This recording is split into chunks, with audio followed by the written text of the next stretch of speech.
Hey there, internet friends, and welcome to That D Plus Show. Class is in session for the only show from that nerdy site that lets you know what kind of quality to expect right from the name.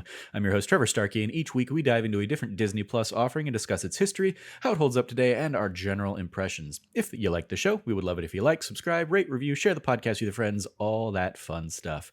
We got a full crew today, maybe in honor of the full crew in our subject today. Joining me, we have Cameron Abbott. How you doing, Cameron? Is Footloose still the greatest film of all time? No. We have Logan Wilkinson. How you doing, Logan? What is going on? What is going on? And making a long overdue return, Frank Bazzani back on the show. How you doing, Frank? I'm doing good. I'm happy to be back. Happy to have you. It's been you have been missed, so it's lovely to have you back. When you were like, "Hey, can I join you guys?" I was like, "Yes, please, absolutely. We'd love to." It's been so long, Frank. It's so good to see you.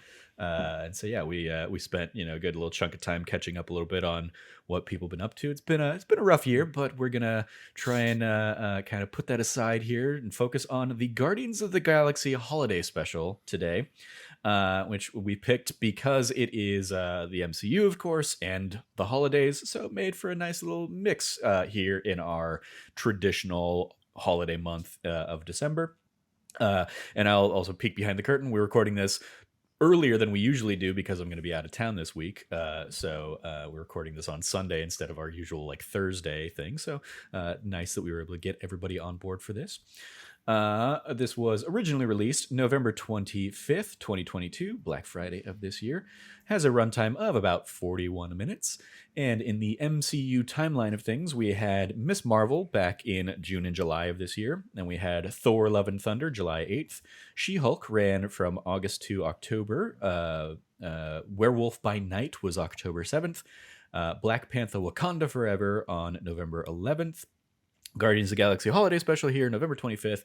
And then up next, I don't think release dates for the shows. Actually, I guess Loki just got a first tease peak or something. So it may have just gotten a date. I didn't write it down. But on the film front, we have Ant-Man and the Wasp Quantumania coming out February 17th.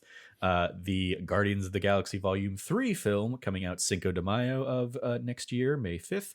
And The Marvels is slated for July 28th. So yeah, our roll call here, James Gunn in his penultimate appearance with the MCU before he runs over to be the co-CEO of DC Films. Of course, James Gunn having worked on the first two Guardians films, as well as Suicide Squad and Peacemaker. And up next, he will be kicking off Guardians of the Galaxy Volume 3 before diving into, based on a tease, Kingdom Come and stuff like that over in the DCU. So looking forward to see what he brings to the table over there. If he can do what he did with Suicide Squad, the Suicide Squad to the DCE or the DCU, Mm-hmm. DCCU, whatever they have going on over there. If he can do that, what he did with Peacemaker and everything else, I think that we are in for, especially if he's going to do that with Kingdom Come, we're in for a good time. Yeah. I think that was a great pickup by DC. Not to get too far into it, but to have him as your Kevin Feige, backbone of your universe, I think is going to be incredible. Yeah. And the co-CEO with him, I don't remember his name, but he, as I understand it, is like former talent agent kind of thing turned producer. So he has connections all throughout Hollywood. I think he's one of the big guys, I think, with The Rock and $7 Productions. I think he was also involved in that. So yeah. So don't be surprised to see. So James Gunn will be handling the creative side, and that guy will be making the deals. James Gunn also pulling double duty on this one as the writer. In addition to the items listed above, he also shout out to Jazz, our team member who's not here.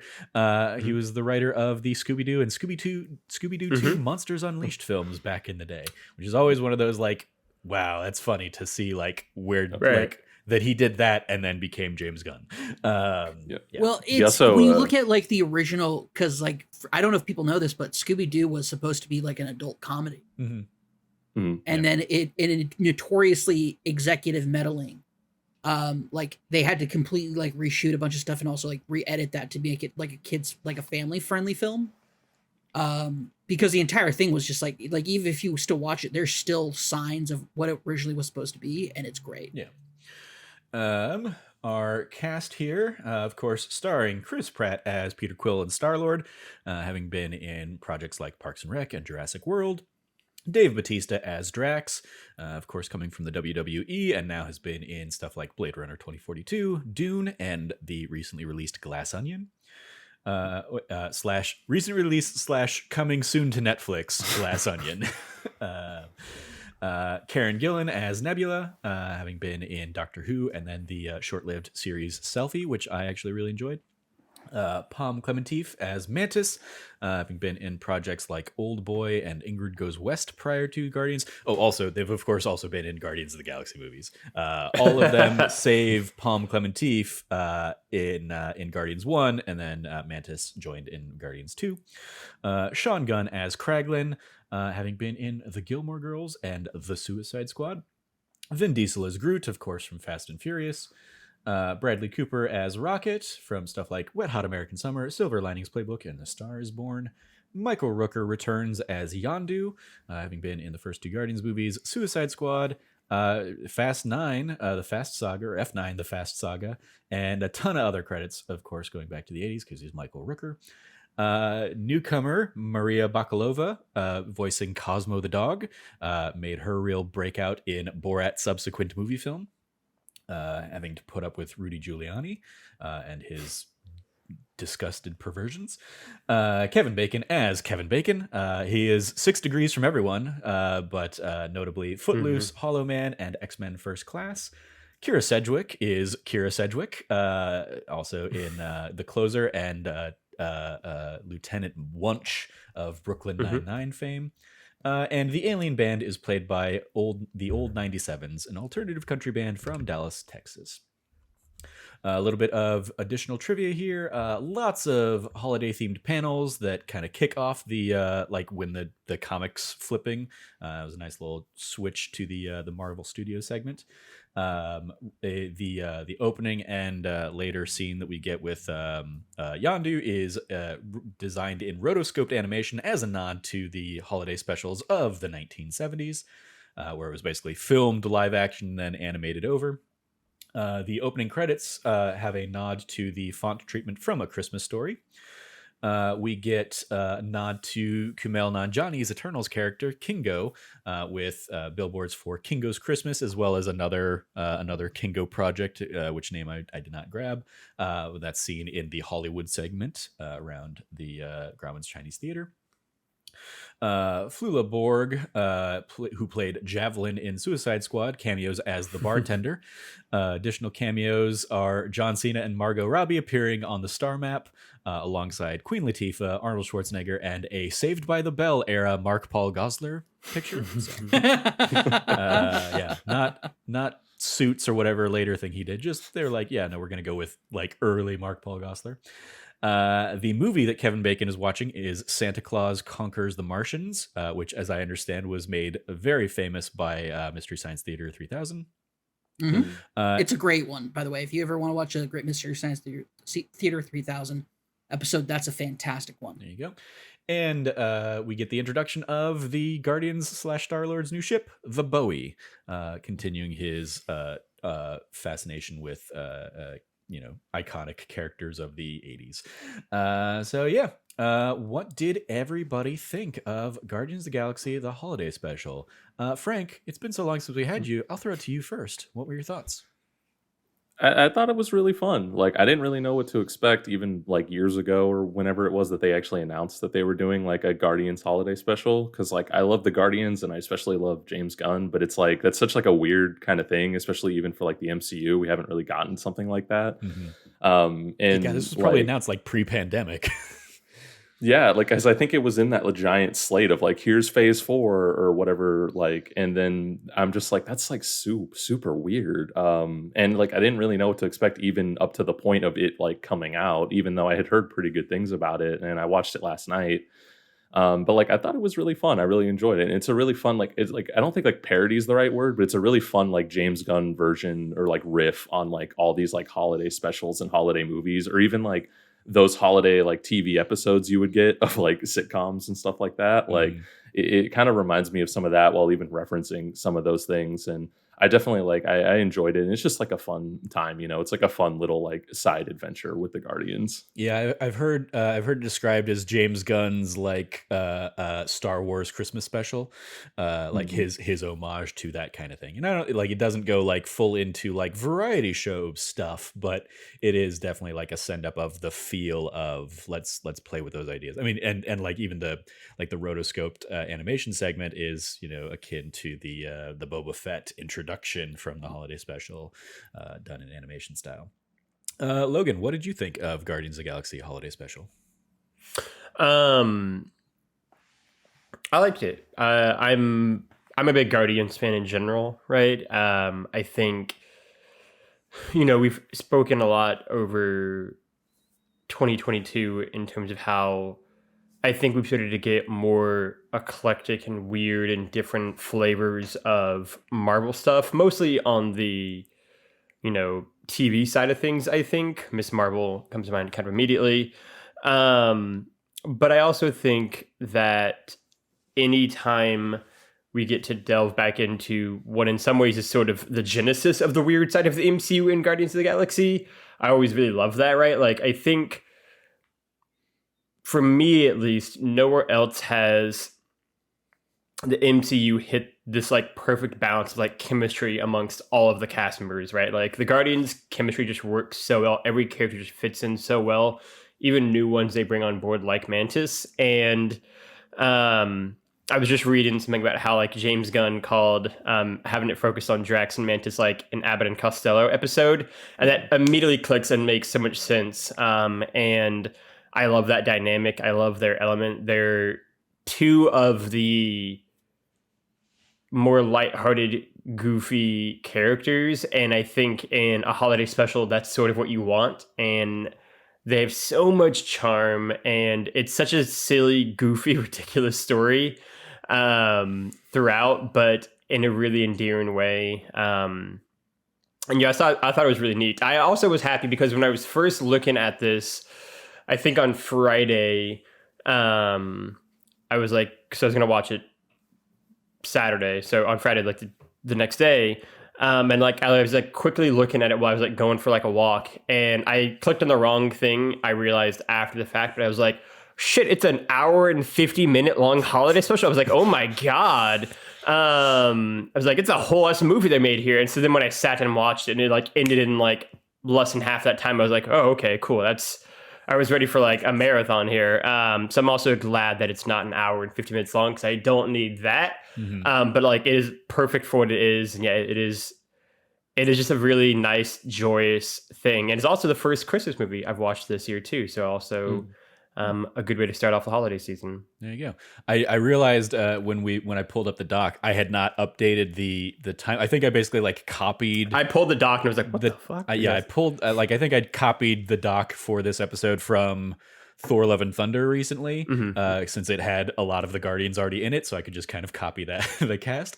And so yeah, I didn't update that until we were already like getting ready to record this, and I was like, oh yeah, oops, yeah, because that still said I think 150. So apologies if that was yeah. I almost put in Slack. I was like, holy shit, this is a movie, guys. Yeah.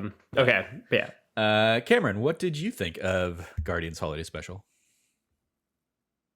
Man, I have to say, I was so like I had a lot of thoughts coming into it based off of like things that I had heard around kind of like around the internet water cooler, as it were. And I have to say, walking out of it or walking away from it, I have to say like it hit on so many different notes. One thing that I didn't know that they were going to do and that I thought was really, really excellent is kind of Mantis, like the motivations for Drax and Mantis make sense. I love that the kind of like unreliable narrator at the beginning is like leads them on this entire journhave, and also shout out to getting Kevin Bacon in anything. I'm a massive Kevin Bacon head. 100%. Yeah. I have spent years playing with my friend 6 Degrees to Kevin Bacon. Yeah. A big fan of him. since I saw him as a kid in Footloose and Tremors and all the other good TBS classics. Yeah. Just Yeah. absolutely love Kevin Bacon, and getting to see him have as much fun that it was like so obvious he was having. The just absolute constant talking crap about actors and was phenomenal. The idea that like Peter had held on to this idea of like, yeah, Peter knew it was an actor and acting and stuff, but when he's been telling the stories of Footloose and Tremors and stuff, he's been telling the stories like Kevin Bacon's this hero going from town to town saving people. And it's just awesome. It's so awesome. But one of my favorite things out of it is just the way that it hammers home that Peter is the heart of the Guardians and he's a wounded heart right now. And so this is Drax and Mantis in their own way trying to help heal that heart, and specifically on something as special as Christmas. Also, shout out to that, like the idea of like the myths of Santa Claus going throughout the galaxy about what we practice here on Earth is just. Gunn is such an incredible writer and idea man of like how people might perceive things. He does such an incredible job. And also just like on the little cues and notes that of course like he's carried over since Guardians 1. Like the little troll doll. Yeah. Like it's phenomenal on just a whole bunch of levels. I don't think that it's going to be for everybody. I think if you are a big Guardians fan, if you're a big, Gunn fan, if this is 100% like Guardians 1 and 2 are in your like top 10 MCU stuff, that is for sure. Like this is going to be so up your jam. It's crazy. As a counterpoint, I think I'm probably, I definitely think I'm the coolest on this one. I didn't hate it by any means, but I watched it basically when it came out, before seeing like other impressions and stuff online, and it didn't really do anything for me. I think there are a lot of moments that just fell flat for me. And I think like the love I have of the Guardians movies is like the whole ensemble working together really well. And so taking most of the ensemble out and making this just a Drax and Mantis story for 90% of it, kind of left me like wanting in a lot of the story. And in particular, I mean, I'll say like one of my favorite Guardian scenes is the Drax and Mantis scene in Guardians 2, where like we see like the emotion that Drax is like just always sitting with when like Mantis touches him and just bawls.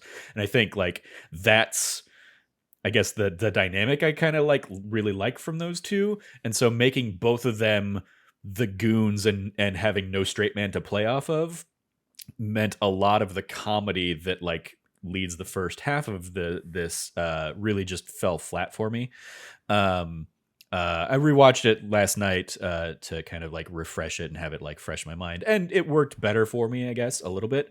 I also because you watched it in December when it's thematically appropriate. I mean, sure. I November, also like I watched it not thematically appropriate. I watched it the day after Thanksgiving, so it was thematically appropriate enough.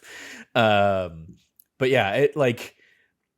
I just a lot of the humor also just wasn't working for me. I think jokes were running too long or like just had like an extra beat that they didn't need. The like while I think the opening song is clever, the fact that Peter is constantly like throwing in like, no, that's completely wrong, and the band isn't like responding, they're just doing their number. Like that always drives me crazy when it's like you're not responding to the way your audience is reacting to you. Like as soon as Peter starts saying, no, that's completely wrong, that's not part of the lore at all, the band should be like, oh, okay, like, but no, instead they continue to do the full number. And so like I like those kinds of stupid things just like are pet peeves of mine in performing. And then like the song at the end with like Kevin Bacon coming in, it's like this is barely a Christmas song. And it was just weird. Like the Kevin Bacon, to be fair, this was barely a Christmas song. I mean, yeah. Like I think the best moment of the special for me is probably like Peter coming out and everybody like making Nowhere even more and more Christmassy, and kind of Mhm. Mantis pulling all the strings on that, up and it like into the payoff of like the Kevin Bacon coming out of the box and Peter freaking out about it. Like I like that sequence a lot. But yeah, a lot of the other stuff just didn't really hit for me. I think like the detour into like, let's have Drax and Mantis in Hollywood, like had a great line of like, we got a picture with the God of War. Like I appreciated that, but yeah, just a lot of those like beats were misses for me. Uh, like I like the Kevin Bacon stuff when he's like trying to basically like shoo them away and, hey guys, this isn't cool, and then they break in and stuff. But yeah, it was just kind of a lot of like, I think James Gunn can be very like hit or miss, and for me at least, he just had a lot more misses in this one. Again, not bad by any means, and it's still like the end reveal and the end moment of like Peter saying having Mantis as a sister is the best Christmas gift he could ask for. Like, emotional heartstrings sure get pulled, and Mhm. my eyes will water up just because it's a nice little like Moment. beat. But like, it also, in the beginning, it comes so out of nowhere, where it's like you had, admittedly, sure, like you had the whole blip where you guys weren't around, but like the whole first movie, I don't know why that, or not the first movie, Guardians 2, like that would have seemingly been a thing that would have been introduced, would have been that Mantis was Ego's daughter. And so the fact that it's just kind of like thrown in here as a side thing, most likely to set up some kind of stakes in Guardians 3, just felt like oh, okay, that's a big thing. And I get like, that's also like, admittedly, that was like the one thing that got spoiled for me, just based on like seeing an article before I remembered, oh, actually, it wasn't even out yet, but somebody had like written an article on like a Polygon site or something like that, that was like, MCU like makes Mantis Peter's sister or something like that. And I was like, What's wrong? the What's movie's wrong not with even the out man? yet. You're pulling this just off of like the previews that you'd had. Weird that you would throw that spoiler out just out there. But like, even still, it's just My like God. that's like a big thing that you're throwing into this otherwise mostly non consequential thing. I felt like that aspect of it answered actually like a couple of like lingering questions that not even lingering questions, just like lingering oddities from Volume 2 of like, okay, but like, why was Mantis like so close to Ego? Like Mm. what's the deal? Is she like his girlfriend? Is she like a servant? Like what is, and like why is her betrayal like that big? Like it answers some question or some oddities that were there, and I think that probably the reveal of her being Ego's daughter might have like ended up on some early cutting room floor. And so for James Gunn to then be like, oh, but I want to include it in Volume 3, it's like, well, this would be a good place to do it, and it's why didn't, and then they totally explain it in the most Drax and Mantis way possible. Why don't you just tell Peter that you're his sister? And she's like, because she's so tied to the idea of like emotions and all these things, she does not want to be like an emotional focal point for Peter's bad memories and the awful betrayal and reveal of what Ego did to his mother. Yeah. And like for somebody like Mantis's character, it makes total sense why she comes at it at that like that quasi irrational and like not strongly tied to logic, but strongly tied to emotions. It makes sense for her character. And I felt like that was a good pickup for it. But yeah, I think it was. I'm glad I watched it because I'm really glad that I know that fact now. I didn't see the Polygon article that would spoil it for me. And I Before don't know the if it was movie even Polygon. came out. It was just an Sorry. article in a feed that was like, the headline is the spoiler. I'm like, well, at least they're not like making it clickbaity, but also like, what the fuck? Yep, that's big asshole shit done. Yeah. Anyway, Anyway, but yeah, I can see though why here's the thing. This is super freaking corny. But like my nieces and nephew love it. yeah. Especially because Rocket is my nephew Robbie's favorite MCU character. And so anytime he gets more Rocket, Groot, and Drax, he's happy. There you go. So any favorite moments that anybody wants to give some shout outs to? I actually want to give a shout out to just the general Christmassiness of it, right? Like, I think as someone who grew up on like the 60s and 70s, like Mickey Rooney claymation movies of the era, right? Like Santa Claus Coming to Town, Rudolph, Rankin all that Bass. kind of stuff. Right, exactly. Like, this weirdly enough like fits within that in like a very like thematic way, right? Like, it very clearly had like an inspiration, I think, on like James Gunn and company, to even more modern like Christmas movies. Like, I actually think this feels quite a bit like a Christmas film, or like a Christmas special, I guess is probably a better way to put it, of like a TV show or something like that. And I love that. Those are usually some of my favorite episodes, because you can't just kind of like almost have it fit within its own canon and not have to do with anything else, and just have a lot of fun and make it just like really silly and joyful. And that's what I felt. Most of the comedy worked for me. Most of like the vibes worked for me. And so like, I want to give a shout out to that. Like, it could have been just like a thing where like it is set during Christmas time and then like they don't really do anything with it. But I think they do enough small things for me, and they capture kind of like the spirit of that enough that I was really, like, really surprised and happy with it. And it to me is just like a thing that I was just sort of like smiling along, humming to as I kind of went throughout the special. And then beyond that, in terms of like other stuff, I mean, Cameron and Trevor already talked about it, but like Kevin Bacon's great. I mean, Kevin Bacon's great. He's Kevin Bacon, right? I mean, like, the like teaser trailer they had put out like a month ago or so, like obviously showed quite a bit of like him, Drax, and Mantis kind of interaction at the house. But it's great. I mean, I think I like when shows or movies kind of do this thing of like, people like that character and then they like go visit the actual person, and like it's always sort of like a roll of dice for like, is the actual person going to be an asshole in real life, or they're going to be like really sweet but obviously not that character? Like, how are they going to play it? And I thought they played this in like a really fun way. And Kevin Bacon, I think, is just a dude who is, you know, at this point in his career is like totally down to like understand that he's almost a meme in some ways, but like in a really endearing way. And he just has fun with it, I think, throughout. And yes, I definitely want to give Kevin Bacon a shout out, because I think he's easily one of the best parts throughout the special.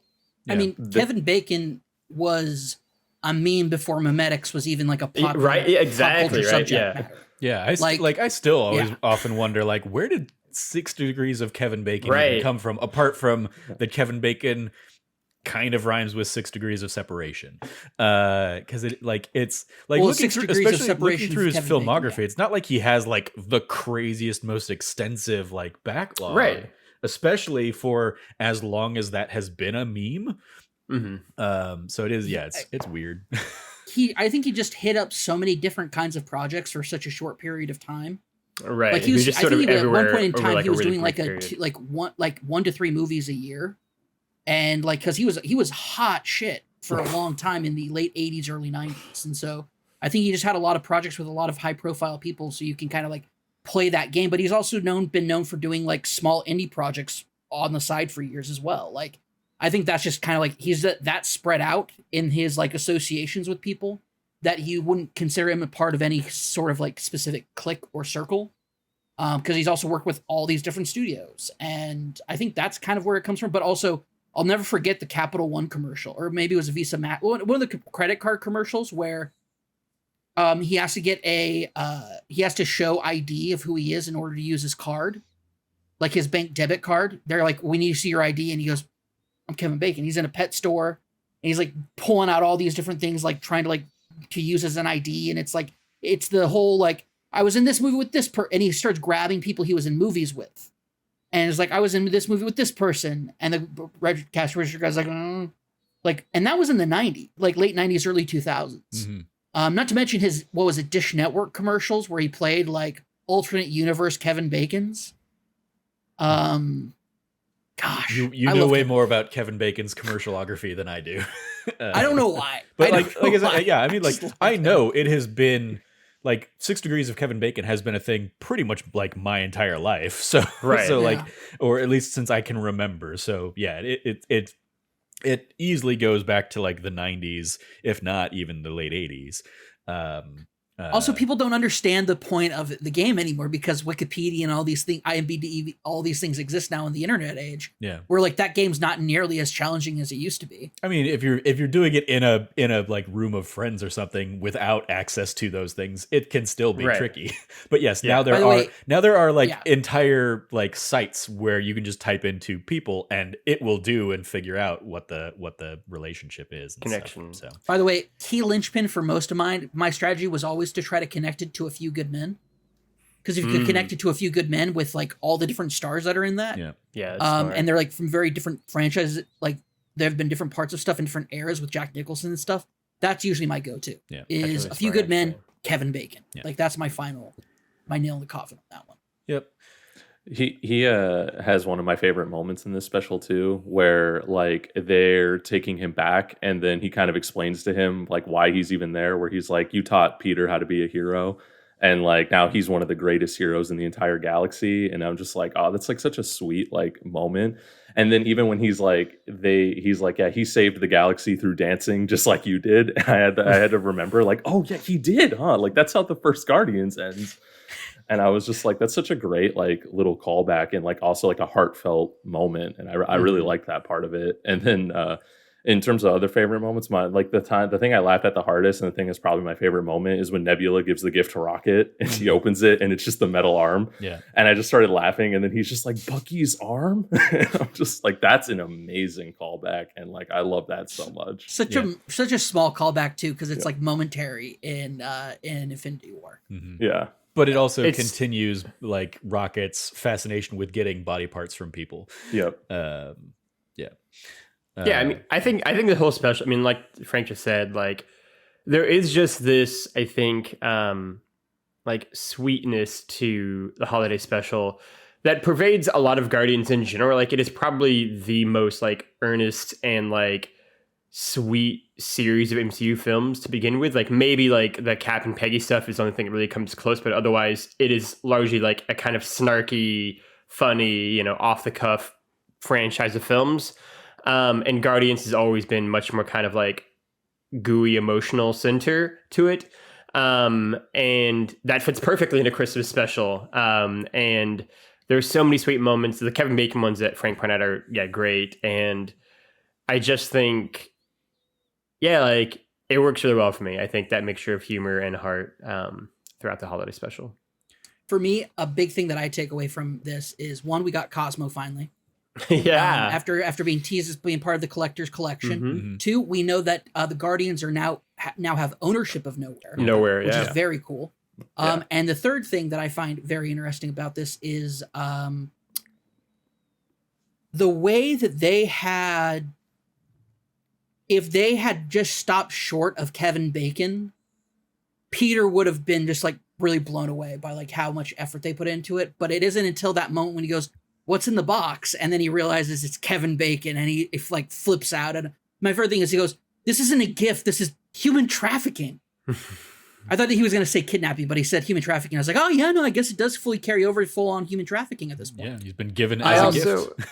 Given as a I gift, yeah. also like I the know idea that like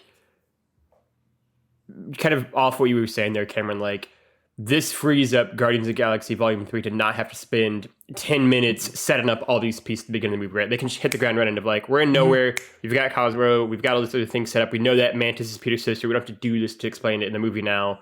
And so we're not having like a 10, 15 minute like montage at the beginning to like set up all of that. And so that also frees that movie to hit the ground running that much more. And so like that is also an element of this that I think probably can't be also understated for it how tells it'll us that the help collector's not 3. nowhere anymore. Like the collector bounced. We don't know where the collector is anymore. Right. Yeah, so I mean, I still think California because the Adventure, that's where 2.5 he's was great. Yeah, absolutely. Because there's that's where that, they even that's where they tease Cosmo too. Yeah, indeed, and it's yeah. like the same design basically. Yep. one thing I was going to say, so something that really, like, to me was really, like, one of my absolute favorite moments, though, of that special is it kind of harkens to what Frank was saying was one of his favorite moments, which is when Kevin Bacon's heading home.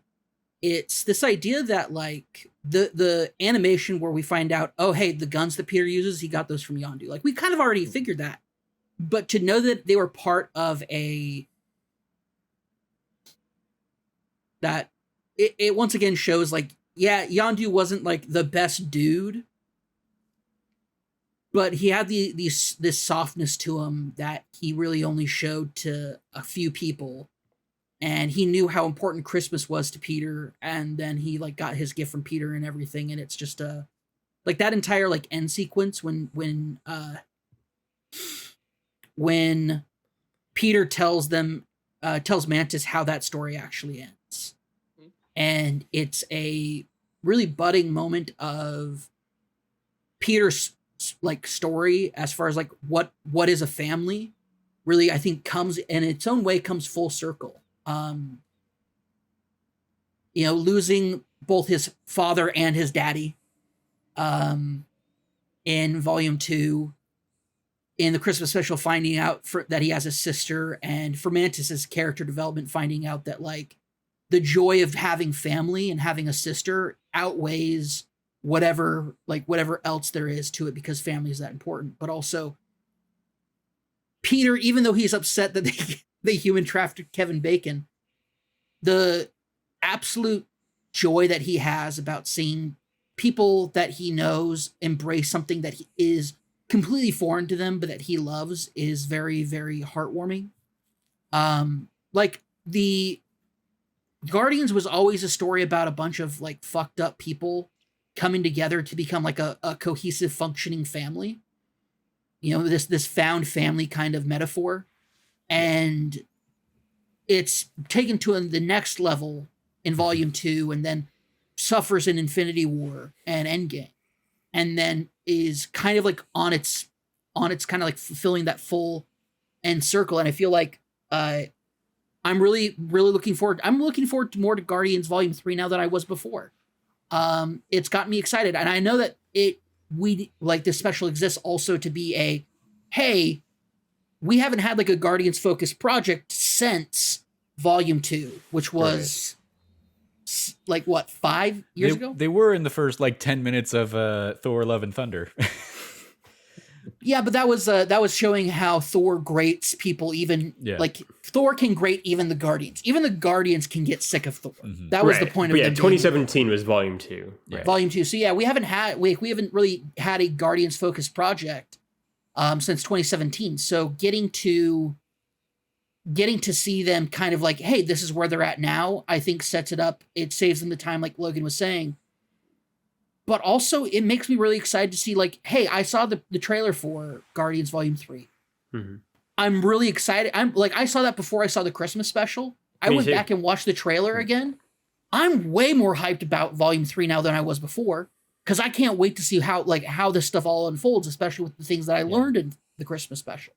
And also, shout out to James Gunn just being like, I want to do what George Lucas did, but did it, like, good. People will remember my Christmas special and not cringe or deny that it exists. Yeah. So, once again, just one-upping people left and right, James Gunn. A couple little like favorite moments all throughout there.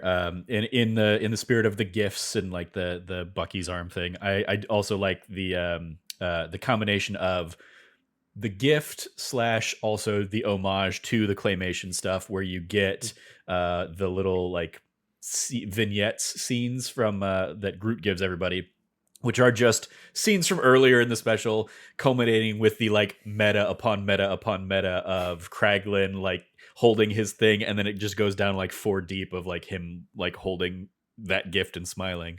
I appreciated that gag. And shout out to the gay bar, by the way. Yeah, that was also fun. And then also going back to the, like, how that story really ended, I like that it also ties back to the original Guardians ending, with kind of the, like, in the original Guardians, obviously, like, Peter gives him the troll doll instead of the Power Stone, and getting to see that like, oh, Peter was also the one that started that collection here with that Christmas gift all those years ago, is a nice little like bringing that whole thing full circle. So yeah, definitely thought so. There was definitely some good moments to this and whatnot, but yeah, still there was definitely a lot of like the humor that was just like, it just isn't my humor, or isn't what I'm looking for at the moment. Let's all be honest.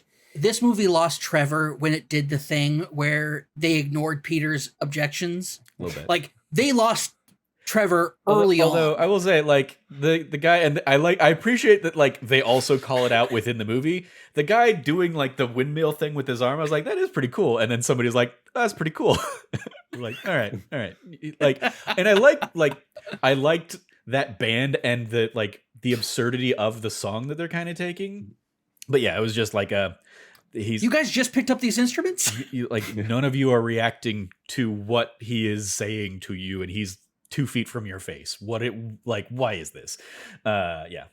Any final moments before we move on to grading and the report card? I did like that in their song they do even reference like the kind of the claymation stuff, because they reference Santa had an elf that wanted to be a dentist. Mm-hmm. Yep. And I was like, oh, that's a good one. I like that was definitely something that I like too. Yeah. Also, shout out to Mrs. Claus apparently working the pole. Yeah. Yep. Let's dive into the report card where we grade from A+ to F. Cameron, what do you want to give the Guardians of the Galaxy Holiday Special? I think this is a straight up just great B+. Okay. It is. I don't think it reaches like the territory of like, it didn't blow me away by any stretch of the imagination, but man, did I have a great time. Man, was it just full of jolly cheer and just good-hearted gooiness at the center of it. And also it had Kevin Bacon in it. Kevin Bacon, like, let's be real here. Kevin Bacon's a full like half letter grade up. Okay. More Kevin Bacon? Yes, please. All right. Logan, how about you? Yeah, I don't disagree at all. I mean, I think it's a great example of a B. Right, like it is fun, it is sentimental, it is heartfelt, it is silly, it's Guardians of the Galaxy, right, in a nutshell, and exactly what you want out of a like Christmas movie, I think. Yeah, I'm totally down with B as well. I think it did what I wanted from the movie and more, right? Because it definitely could have just been like, this is fine. But I really enjoyed it. I didn't have really any issues throughout the 40-minute runtime. So yeah, I think it's a great example of a B. Cool. Frank, how about you? I'm kind of in the same place. I'd probably say B, because like it is super fun, and I even think it's funny. Like it made me laugh a couple times, but I also like I do kind of agree with what you're saying about how like it is also like a lot of this focus on like Drax and Mantis, which is still like a good team up, and there's a lot of comedy there. But I do like kind of miss that like whole Guardians team and kind of having that focus. And it's also something that like even though it's super fun and funny, I don't know if I'm gonna like go back and rewatch this a ton, even during the like holidays, or even during like if I was doing like an MCU rewatch. I don't know like how much I would like go back to revisit this. So it's like I think like a B's pretty much where it's at. Like it's good and it's funny, but it's like it's definitely not that like A+ tier, you know. Mm-hmm. Yeah, I think as expected, I'm a little cooler, so it's going to be a C for me. Still, like nothing like egregiously bad about this. Even that opening sequence, not like terrible. It just a pet peeve of mine. I can put that aside. But yeah, it just like the rest of it just doesn't do, I guess, what I would have liked to have seen with maybe the premise. Or it does take like kind of some core elements of the Guardians, of like having them all together and getting their energy feeding off of one another. And because like we basically get like a line or two from Rocket, a couple things from Groot, a thing or two from Nebula, but so much of it is, and like I didn't like really like harp on this, but like Peter also just feels like he's phoning it in, or like Chris Pratt kind of felt like he was phoning it in. And maybe that's residual Super Mario Brothers that is like weighing in there, but like it like the also the look of nowhere like in the bright day also was like, this feels like low production compared to I think what the MCU has established before. Like it felt like they were just on a backlot of soundstage or something like that. What if I told you they were probably on the back lot of a soundstage? I mean, it's that, or they were in the volume, and like in either case, it just like it felt small compared to the nowhere that we've seen in Yeah. other projects. So yeah, just it like there were like production elements too that I was just like, oh, this just isn't quite vibing with me. But yeah, For me, the Chris Pratt thing was more of a like Peter is kind of like Peter's he's still being sad responsible. about Gamora. Yeah, Yeah, he's sad. He's beaten down. It's like there's a lot. Like it's not even just like, oh, Gamora's alive. It's like this is a different Gamora that's never met him. yeah, Like it's a very complicated situation for him to find himself in, and it's a very complicated situation that he's trying to like figure out, but also at the same time be like a leader. Like I saw a lot of weariness, not necessarily like phoning it in, just a lot of like character weariness. But I also felt like his excitement, like when Chris Pratt like when Peter gets excited about he starts seeing the Christmas lights and the music and everything, and then when he gets to see Kevin Bacon singing, that all felt like extremely like very enthusiastic. And so I don't know if necessarily it felt like phoning it in. I will say like Super Mario bias probably there as well. yeah. But And I like, think strong. I think a lot of the moments that you're highlighting are also, there's probably a mix of the fact that like those are the moments when everybody else is around. And so those moments where it Yeah. is just like Peter interacting with like one person as a one-off or something like that, I'm not getting the energy from him as I do when all the Guardians are together and he's able to kind of feed off of all of them. Hey, I think that's totally fair. Yeah. Anyway, But here's the thing. Was it Chris Pratt phoning it in, or was it Peter Quill phoning it There in you on go. those mundane tasks? fair enough.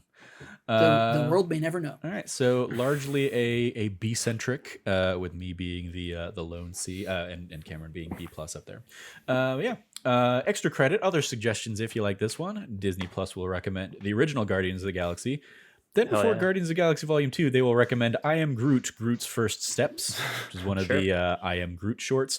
And it's always like when I saw that, I was like, oh God, are all of these going to be I Am Groot things? Because they didn't release I Am Groot as like a series. They released it as like 5 short films. So each has its own like Disney Plus entry. Fortunately, no, it's just I Am Groot, Groot's First Steps, then Guardians 2, then Avengers Infinity War, Avengers Endgame, Thor Love and Thunder, Werewolf by Night, and She-Hulk Attorney at Law.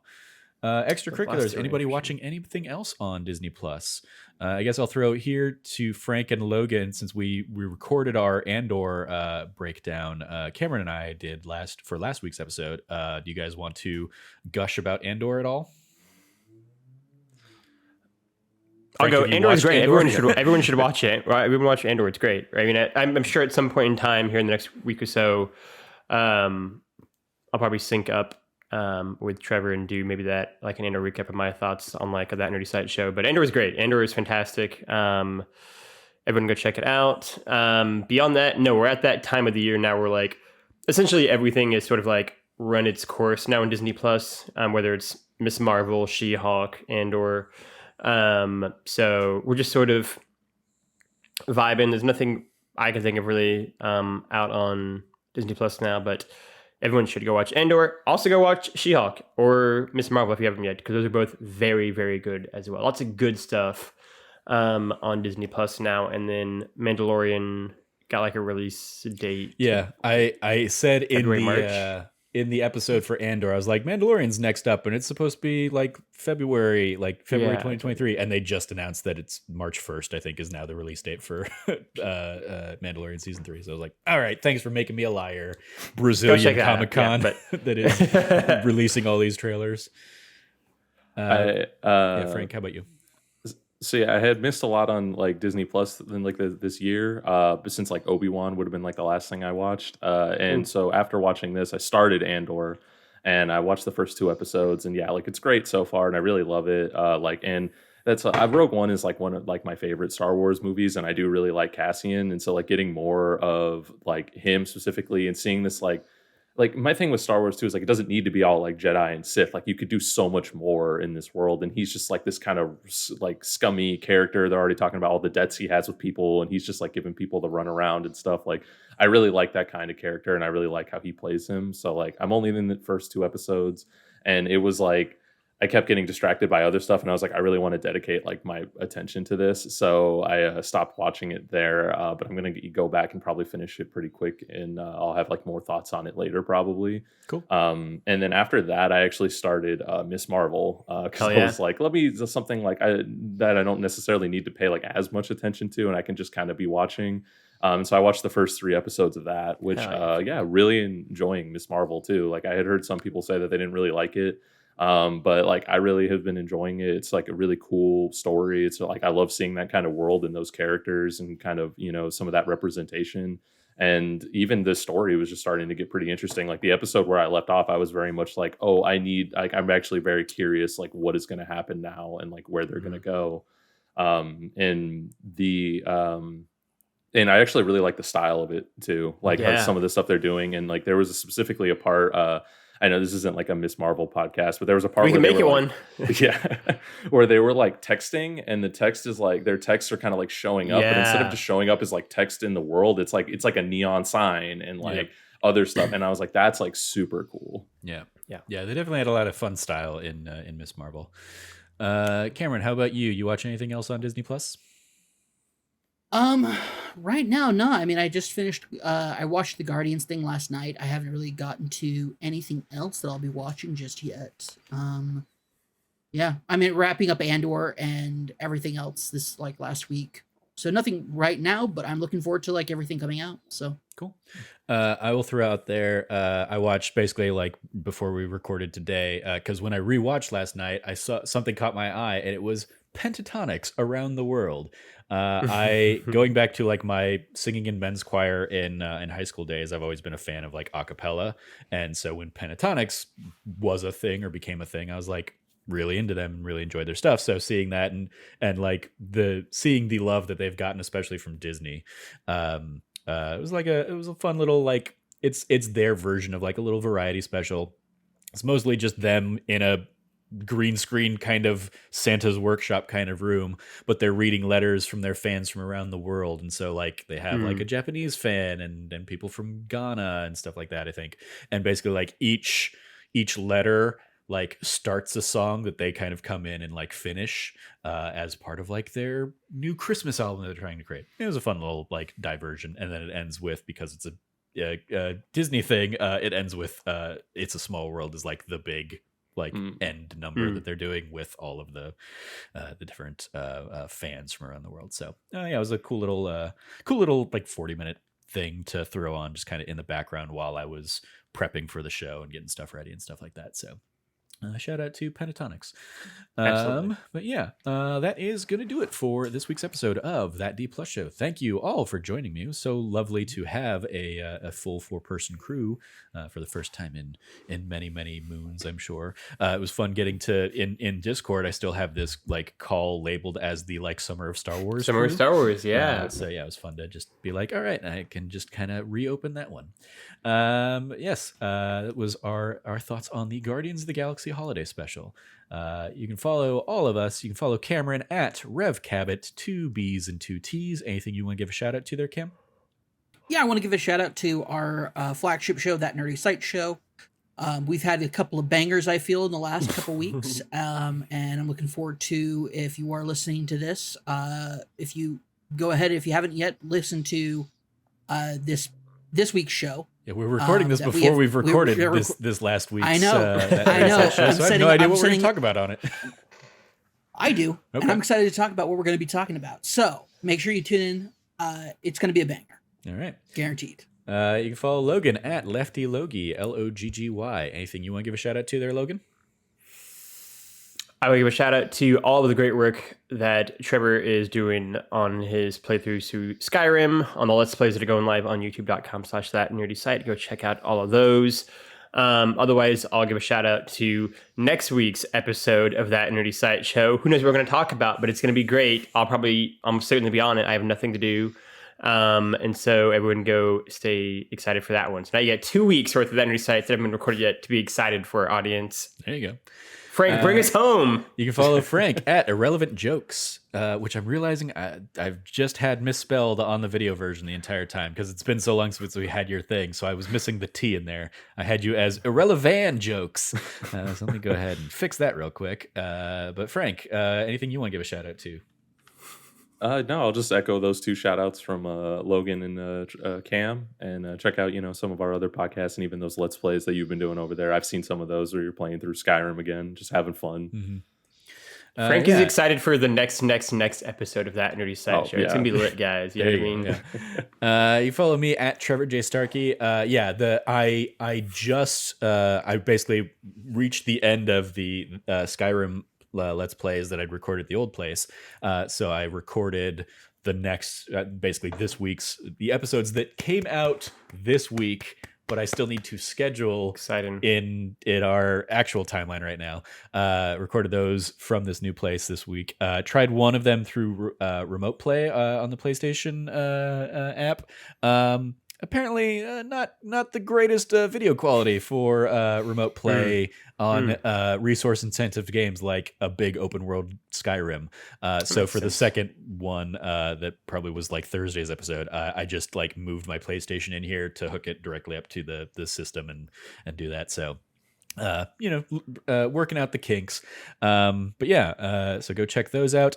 And then also if you want, there's a thread in our Twitter of me going through all of like the different Lego advent calendars that I've got right now. So if you want to go see all of including the Guardians of the Galaxy Lego advent calendar, which is very holiday special themed, as well as the Star Wars, which is very much like summer vacation themed from the Lego Star Wars special earlier in the year. Go check out that little ongoing thread of just the 4 different little Lego things I'm building each day. Go check out all that fun stuff. You can stay up with us on all our latest from That Nerdy Site, or go to thatnerdysite.com. If you liked what you heard, once again, please rate, review, like, subscribe, share the podcast with your friends, all that fun stuff. I think next week's episode is going to be the Santa Claus 3. I think that is probably what makes the most sense to kind of continue on with the holiday theme. And then maybe we'll figure out which of the Home Alones that aren't Macaulay Culkin we want to try and do as a... Do Home Alone 3. We'll do Home Alone 3 next. We'll run through all that. I guess we can do Home Alone 3. I've never even seen that one. Yeah. I think I saw part of it at one point. That's the chickenpox one, I'm pretty sure. Yeah, I think I watched that one like very, very young. But yeah, that's the one where like it was the same kid that played like Dennis the Menace around that time. Yeah, I think so. I remember we Googled this like a couple weeks ago. Yeah, I got the order right. Yeah. Anyway, I have seen that one actually. Yeah, there we go. It's all right. So maybe I think Home Alone 3 is chickenpox. Home Alone 4 is the French Stewart one. I think that's what you. That is correct. correct. That's what you identified. Yeah. Thank you for joining us. As always, stay nerdy, be good to each other, and class dismissed.